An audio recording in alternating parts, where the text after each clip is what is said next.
സേതു ആകെ വിഷമിച്ചിരിക്കുക പാവം. സേതുവേട്ടൻ അങ്ങനെയാ അച്ഛാ, ഭാവനയും അങ്ങനെ തന്നെയാ. സേതുവേട്ടൻ എന്ന് പറഞ്ഞ അവൾക്കും ജീവനാ. കണ്ടില്ലേ അച്ഛാ, ഭാവനയ്ക്കൊരാവശ്യം വന്നപ്പോ കുടുംബം ഒന്നടങ്കം ഇവിടെ ഉണ്ട്. അതായിരുന്നല്ലോ ഭാവന.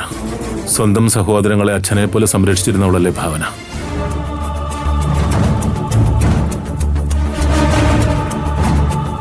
ഓരോരുത്തരെയും ലക്ഷ്യസ്ഥാനത്തെത്തിക്കാൻ വേണ്ടി ഭാവന സഹിച്ചിടത്തോളം ത്യാഗം എന്റെ അറിവിൽ ലോകത്തൊരു പെണ്ണും സഹിച്ചിട്ടുണ്ടാവില്ല. അതെ അച്ഛാ, ആ കരുതലിനുള്ള പ്രതിഫലമാ ഇന്ന് ഈ സഹോദരങ്ങളുടെ സഹകരണം. എന്താ സേതുവേട്ട, സേതുവേട്ടൻ വേണ്ടേ ഞങ്ങളെ സമാധാനിപ്പിക്കാൻ? എനിക്കതിന് പറ്റണ്ടമായ മനപ്പുറമല്ലോ. അക്കാര്യത്തിൽ നീ ഭാഗ്യവാനാ സൂര്യ. ഇനി നമുക്കൊരാവശ്യം വന്നാൽ ഇവരെല്ലാം കാണില്ലേ? ഉറപ്പായും കാണും അച്ഛാ. അവർക്കാർക്കും ആരോടും ഒരു വേർതിരിവുമില്ല. ഇപ്പോഴും ഡോക്ടർ വരാൻ വൈകുന്നത് എന്താണെന്ന് മനസ്സിലാവുന്നില്ലല്ലോ. സാധാരണ രീതിയിൽ എന്തെങ്കിലും വിവരം നമ്മൾ അറിയിക്കേണ്ടതല്ലേ?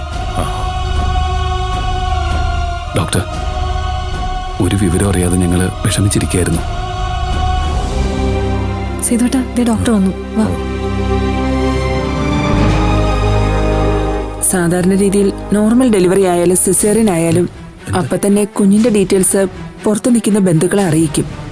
പക്ഷേ ഇതങ്ങനെ അറിയിക്കാൻ പറ്റുന്ന സാഹചര്യം അല്ലായിരുന്നു സൂര്യ.